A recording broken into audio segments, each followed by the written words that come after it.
I have to go now. I'll see you later, my darling. Don't call me that. Don't call me. Hey, I just want to share a quick video of an awesome event I went to. I went to see one of my favorite movies, The Room, and as a bonus, Mark himself was there, Greg Sistero. We got some awesome merch, and Greg Sistero signed every item I bought. I've listened to The Disaster Artist twice now, and my husband bought me the physical book specifically for it to be signed for this event. Greg Sistero was so nice and so chill. It was just an amazing time. And it's not like I talked to him, honestly, but the few interactions we had with him were very pleasant. And we sat in the second row, so seeing him speak with the audience and sharing some stories with us was pretty surreal. It was fun. He did a fun segment with audience members as they read a page or so from the script, and he graciously answered some questions as well. If you've read The Disaster Artist, some of his stories weren't new, but to hear it from him live and right in front of you was so fun. Someone in the audience asked about Forbidden Sky, which I haven't heard of before then, but I saw that Greg had a shirt with that on it, so it's something I'm looking forward to seeing. I haven't seen much of his other projects lately, so that got me interested. There are other movies I wanted to see for years, but I couldn't get my hands on them, so I jumped at the chance to buy them. Why not, you know? Best Friends Volume 1 and 2, Miracle Valley.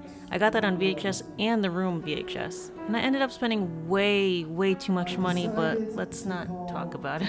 I went to get some beer for my husband and I, and Greg was still out there near concessions meeting people, so I think a combination of my excitement and the alcohol, I went up to him again and bought a few posters. And he was nice enough again to sign them for me, even though I told him he didn't have to since he signed everything else I bought. So I really appreciated that. Oh, that shit added up so quickly, but it was worth it. You know, we had a great time, and I never do stuff like that, so I'm very happy with it. If you haven't seen The Room, I don't even know what to tell you. Just go find it and watch it. Oh, come on, why not? No, I can't.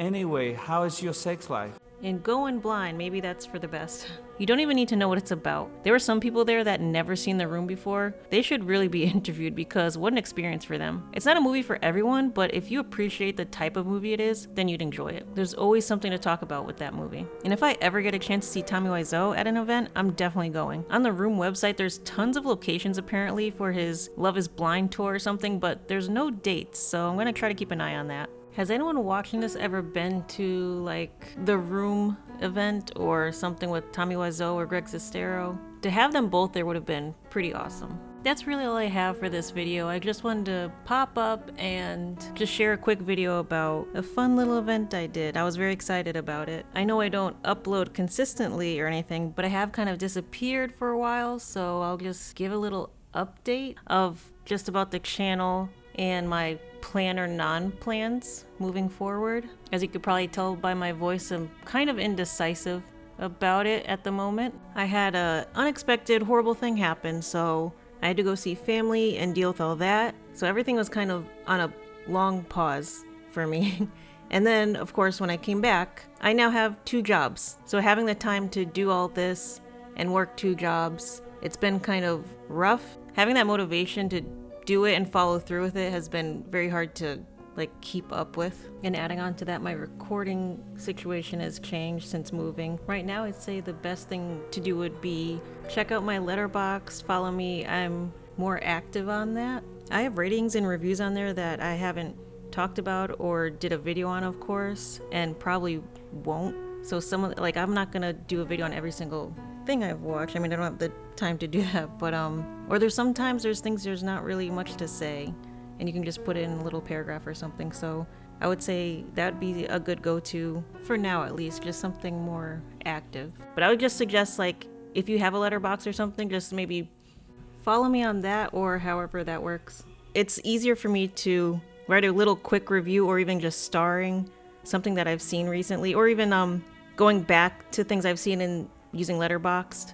And I have an IMDb, and I've had it for so many years that I've seen ratings on there that I've done, and I don't even remember the movie. So the ratings on my IMDb may seem a little inconsistent, but also that's just, I think at the time when I rated them, that's how I felt about the movies. So, and of course your mindset changes over the years. So looking back at these ratings could be kind of funny, could be kind of cringy at the same time. I'm not sure. I haven't looked through all of them, but like I said, I saw some and I was like, I don't remember that movie. So I'm gonna try to do more IMDb and Letterboxd star ratings or reviews as a default, just to make an easy way to document my viewings and opinions.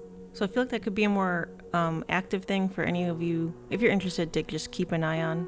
So yeah, I can try to do a little bit more of that instead of strictly videos. Like I want to make videos and reviews, but it's so time consuming. I know I have to change something. I love talking about and discussing movies, but I just maybe need to find another way to do it that works better for me.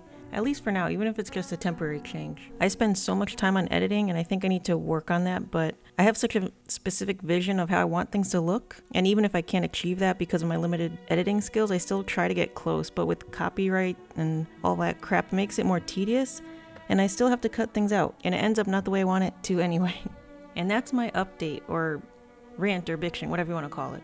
I'm still here. I'm just trying to figure out how to make this all work and get some time and motivation to do it.